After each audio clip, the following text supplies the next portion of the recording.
Next question की तरफ move करते हैं। नेक्स्ट क्वेश्चन है असर्शन एंड रीजन। तो असर्शन क्या बोल रहा है?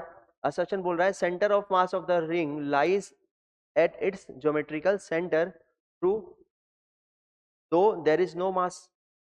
सेंटर ऑफ मास जो है वहां पर भी लाई कर सकता है जहां पर मास ना हो, क्योंकि सेंटर ऑफ मास जो है वो क्या है, एक मैथमेटिकल कॉन्सेप्ट है। तो centre of mass is independent of mass. Centre of mass जो है वो इंडिपेंडेंट ऑफ मास है। ठीक है, मास पर डिपेंड नहीं करता। सेंटर ऑफ मास बिल्कुल मास पर डिपेंड करता है। ठीक, तो यहाँ पर क्या होगा, बी ऑप्शन होगा, असर्शन करेक्ट है। ठीक है, centre of mass is independent of mass. Centre of mass जो है वो मास पर डिपेंड नहीं करता। असर्शन क्या दिया हुआ है, centre of mass of a ring lies at its geometrical centre through तो देर इज नो मास, वहां पर कोई मास नहीं होता। तो असर्शन तो हमारा क्या हो गया, करेक्ट हो गया। Reason, centre of mass is independent of mass. Centre of mass जो है वो मास पर डिपेंड नहीं करता।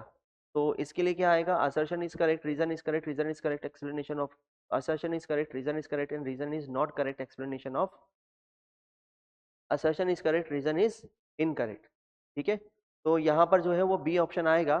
assertion तो क्या है, करेक्ट है, रीजन भी करेक्ट है, मगर रीजन करेक्ट एक्सप्लेनेशन नहीं है इसका।